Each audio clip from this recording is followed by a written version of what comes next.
Bonjour à tous, aujourd'hui nous allons commencer à aborder le thème des brassages chromosomiques. Ce chapitre fera l'objet de 3 vidéos. La première, donc celle-ci, consiste en des rappels élémentaires de génétique pour bien comprendre les brassages. Les 2 suivantes vous proposeront d'analyser et d'interpréter les résultats d'un brassage interchromosomique et d'un brassage intrachromosomique. Je vais commencer par resituer quelques mots de vocabulaire que vous avez vus en cours. Et pour ça, on va étudier les résultats d'une fécondation chez l'homme. Je vais m'intéresser à l'étude de 2 gènes, c'est un cas assez classique que l'on voit en terminale S, par exemple ici le gène qui code la couleur des yeux et celui qui code la forme du nez. Alors je fais l'hypothèse que ces 2 caractères, couleur des yeux et forme du nez, sont effectivement codés par un seul gène, ce qui est une simplification car souvent un caractère est codé par plusieurs gènes. Mais ça va vous permettre de mieux comprendre la suite. Prenons l'exemple d'une famille fictive, par exemple la famille Lannister de Game of Thrones, et on va s'intéresser au phénotype des parents. Cersei par exemple a les yeux bleus et le nez recourbé, alors que Jaime a les yeux verts et le nez droit. Cersei et Jaime ont eu 3 enfants, Joffrey, Myrcella et Tommen. Si on s'intéresse maintenant au phénotype de la descendance, Joffrey a les yeux bleus et le nez recourbé, Myrcella a les yeux verts et le nez droit, alors que Tommen, lui, a les yeux verts et le nez recourbé. Donc on se rend compte que Joffrey et Myrcella ont le même phénotype que leurs parents, ils ont donc les phénotypes parentaux, alors que Tommen, lui, a un phénotype qui combine 2 caractères de ses parents, il a un phénotype dit recombiné. Il y a donc eu un brassage des allèles parentaux lors de la méiose, et qui va nous intéresser de voir quels sont les types de brassages qui interviennent au cours de la méiose. Donc continuons maintenant avec quelques rappels de génétique sur l'exemple de la drosophile, donc la mouche du vinaigre. Vous avez représenté ici 2 chromosomes homologues à une chromatide, celui du père et celui de la mère. Ces chromosomes possèdent différents gènes situés à des loci ou locus différents. Donc un locus, c'est un emplacement de gène. Par exemple, pour le gène de la couleur des yeux, on va le situer ici. Ce gène possède 2 allèles différents, l'allèle rouge, qui sera porté par exemple par le chromosome paternel, et l'allèle blanc, qu'on note white ou W par le chromosome maternel. Cet individu possède donc 2 allèles différents, il est dit hétérozygote. L'ensemble des allèles forme le génotype et ce dernier code pour un phénotype particulier. À l'échelle macroscopique, la drosophile a les yeux rouges. C'est donc l'allèle rouge qui s'exprime, on dit qu'il est dominant. L'allèle blanc, lui, ne s'exprime pas, il est dit récessif. Revoyons maintenant la notion de gène indépendant et de gène lié que vous avez dû voir en cours. Je reprends l'exemple de la drosophile, sauf que cette fois-ci, je représentais 2 paires de chromosomes homologues. Alors les chromosomes homologues, pour rappel, ce sont des chromosomes qui ont le même numéro dans le cariotype du père et de la mère. Ces chromosomes homologues portent les mêmes gènes, mais pas forcément les mêmes allèles. Vous avez représenté ici la paire de chromosomes homologues numéro 1, qui elle porte le gène qui code pour la couleur des yeux, et la paire de chromosomes homologues numéro 2, qui elle porte le gène qui code pour la longueur des ailes.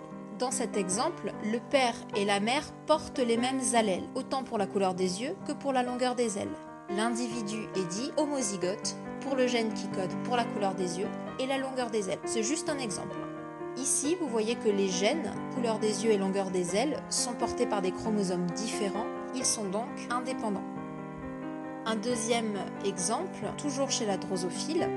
Cette fois-ci, je représentais uniquement une paire de chromosomes homologues, par exemple la paire numéro 1, qui porte cette fois-ci les gènes de la couleur des yeux et de la longueur des ailes, mais à des loci différents, donc à des emplacements différents. Cette fois-ci, les gènes sont situés sur le même chromosome, ils sont donc liés. Et l'intérêt d'étudier des brassages chromosomiques, ce sera notamment de déterminer si les gènes sont indépendants, donc situés sur des chromosomes différents, ou s'ils sont liés, donc situés sur les mêmes chromosomes. Maintenant que le vocabulaire a été resitué, on va pouvoir rentrer dans le vif du sujet. Historiquement, c'est le généticien Morgan qui s'est intéressé au génome de la drosophile, en se basant sur les travaux de Mendel, qui avait établi quelques années plus tôt la notion d'hérédité de gènes portés par des chromosomes. Morgan mène ses expériences sur des drosophiles, ce sont des mouches qui comptent 8 chromosomes dans leur cariotype, donc elles sont relativement simples à étudier génétiquement, et elles ont des cycles de reproduction très rapides, donc c'est très efficace pour étudier un grand nombre de générations en un temps très court. Mais il n'avait par contre qu'une seule variété de drosophiles qui possédait le même phénotype, à savoir des yeux rouges et des ailes longues, qui sont considérées comme les ailes normales. Il les a faites se reproduire pendant un grand nombre de générations jusqu'à obtenir des lignées pures, c'est-à-dire des lignées homozygotes. Alors qu'est-ce qu'il a fait pour obtenir d'autres variétés de drosophiles? Eh bien, il les a soumises à des rayons X pour générer des mutations.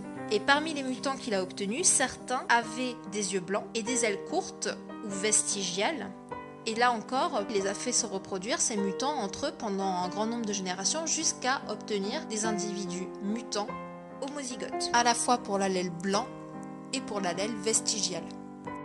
Juste un point sur les notations de Morgan pour que vous ne soyez pas perdus. Il faut savoir que Morgan donne le nom à un gène à partir du phénotype mutant qu'il a observé. Typiquement, le gène couleur des yeux sera noté W pour white parce que le mutant avait les yeux blancs.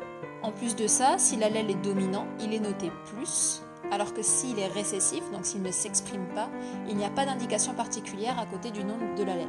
Ainsi, l'allèle yeux rouges est noté W+, parce qu'il est dominant, l'allèle yeux blancs est noté W, l'allèle L longue est noté VG+, et l'allèle L courte est noté VG.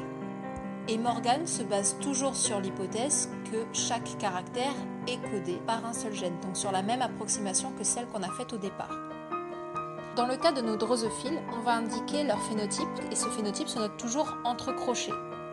L'individu sauvage est donc W+, VG+, séparé par un point-virgule, et l'individu mutant, lui, est noté WVG. Le génotype, quant à lui, se note toujours entre parenthèses.